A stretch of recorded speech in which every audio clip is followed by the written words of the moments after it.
ऐक, ठेवले डबे ठेवले. ऐक, हे 3 भांडे आहेत उत्कर्ष, 2 डबा आणि 1 चाळणी. यात तुला ठेवायच्या आहेत भाज्या. तर माझ्याजवळ भाजी आहे, ती गोल गोल असते आणि लाल रंगाची असते. कोणती? गोल गोल आणि लाल. मोठ्याने बोल. गोल असते आणि लाल रंग. भेंडी. भेंडी लाल असते. लाल. मग तू ऐकलं? मग घे, टमाटर ठेव एका डब्यात. खायचं नाही, एका डब्यात ठेव. पटकन ठेव एका डब्यात.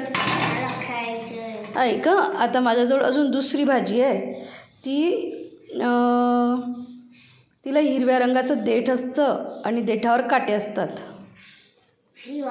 हां, हिरव्या रंगाचं देठ असते, देठ, आणि तिच्यावर मटार नाही, काटे असतात तिच्यावर. वांगे. हे घे मग वांग. तिकडे ठेव एका डब्यात. असं जांभळं असं सांगायचं होतं मी. अच्छा सॉरी, जांभळ्या रंगाचं असते आणि त्याला काटे काटे असतात वांगे. हां, कुठे ठेवतो? हां, त्या डब्यात वांगे ठेव. आता माझ्याकडे शेंग आहे, हिरवी हिरवी शेंग आहे आणि त्याची भाजी करतात. कोणती अशी शेंग? आठव. हां, हिरव्या हिरव्या छोट्या छोट्या शेंग. कशाच्या असतात? हां, लांब असतात शेंग. कोणती? बरं, तुला माहिती नाही का? मग मी सांगते. वालाची शेंग आहे माझ्याजवळ. शेंगा आहे. वालाची शेंग. वालाची शेंग. हां, बरोबर, ठेवते. मग आता तुला काय करायचं माहिती आहे का? भाजी वेगळी वेगळी करून ठेवायची आहे. यात वांगे ठेवायचे, यात टमाटे ठेवायचे आणि यात वालाची शेंग ठेवायची.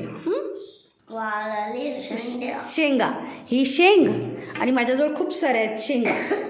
एकत्र ठेवते मी. तू पटापट भाज्या वेगळ्या करायच्या. वेगवेगळ्या डब्यात ठेव. पटपट पटपट ठेव. चल.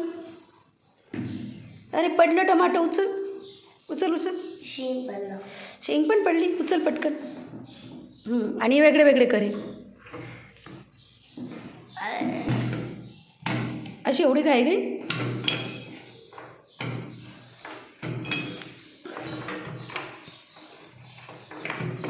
हां हां,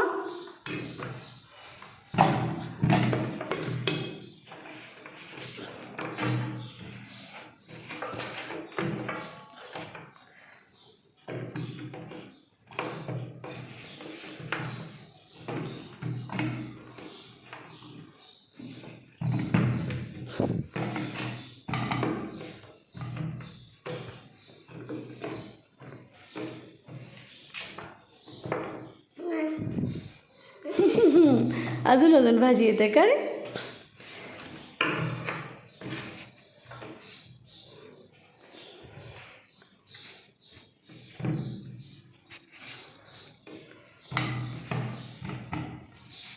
संपले. बघू कसे ठेवले. हे काय आहे रे उत्कर्ष? पटकन आहे. बरोबर.